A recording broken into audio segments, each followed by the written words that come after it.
Well, I am joined once again to bring us today's breakfast bite by Reverend Gareth Higgs. Hi, Gareth. How are you doing? Hi, Nathan. Hi, everybody. I'm well, thank you. Are you? Yes, I am. Thank you very much. I'm great to see you once again. Are you ready to dive straight into today's breakfast bite then? Yeah, I am very much so.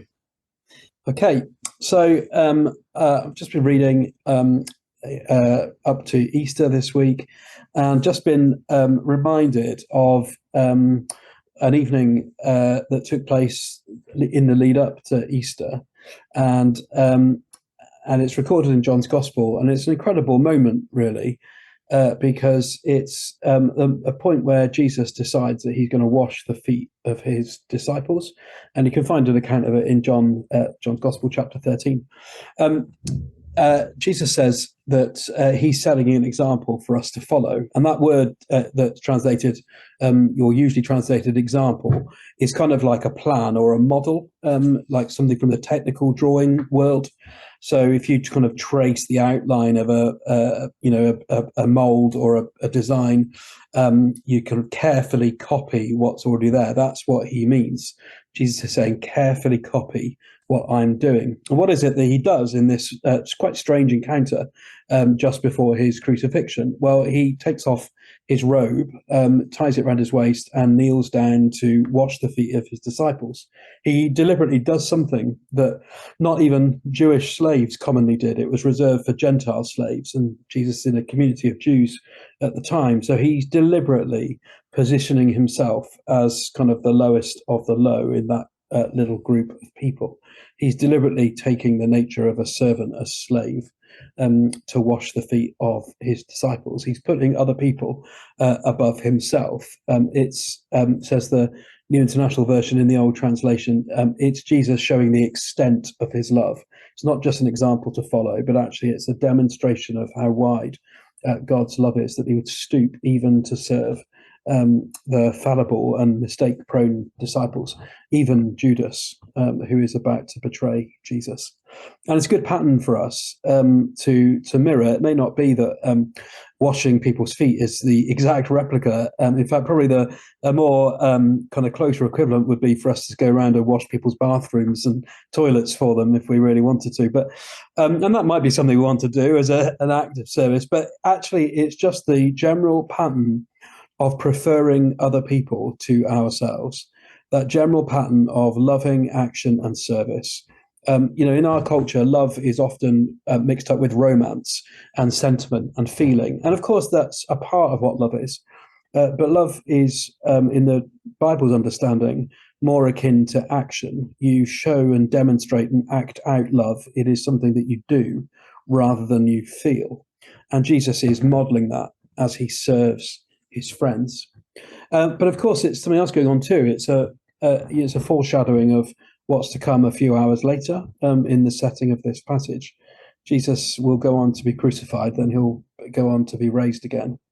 And in his crucifixion, he's not washing not just feet, but he's washing, cleansing, making clean hearts, minds, lives, souls. The complete washing of transforming of our very inner being. And there's this kind of dialogue where some of the disciples say, I don't need to be washed, and of course they're uncomfortable with Jesus taking such a lowly thing, but they understand, and they have this moment of recognition when they understand that actually they need to be kind of washed by Jesus symbolically. They need their entire lives to be washed. And we each need that. Whoever we are, the one thing that, wherever we're listening to this today, the one thing that binds us all in common is that we're imperfect, mistake-prone people. We mess up, we make wrong choices, we do things where our motives are mixed. And the hope of the Easter story is that in the most ultimate loving action of all, Jesus dying on a cross, we get to experience not just the wonder of his love for us, but actually we get to receive forgiveness, cleansing, renewing of our lives, and a chance to begin again. And then, having received that from God, we go back to the beginning and repeat the cycle of showing loving action and loving kindness to others, that they might see him in the things that we do. So Jesus shows us an example to follow, that of suffering and servant-hearted, loving action. And that is in itself a picture of the most ultimate loving action of all, where he dies on a cross for everybody, no matter who they are, where they've been, what they've done. He offers forgiveness, a new life for all. Mm. Thanks so much, Gareth. That's a really good thought for us. And I like what you say about Jesus taking on the lowest of low positions possible. It's something that even the Jewish slaves wouldn't have done. It's quite a powerful symbolism in that, isn't it? It is. And I think, again, it's just a reminder of the whole kind of story of Jesus, really, that he leaves the splendor and the glory of heaven and he comes down into the mess of earth. And he's not afraid of that. He gets stuck in where it counts to clean us up. And it's another image of the kind of incarnation, what God does for us in Jesus. Yeah. And I guess because we see Jesus as an example, if we want to follow him and if we want to, I suppose, to do what is right, considering the fact that he sacrificed himself for us, we need to follow his example and make sure we put others first and be willing to go into those lowly positions and serve where God calls us. Yeah, that's right. I mean, there's a temptation always, isn't there, to want fame and recognition, but Yeah. serving where there's a need is a great way to honor God and to honor others above ourselves.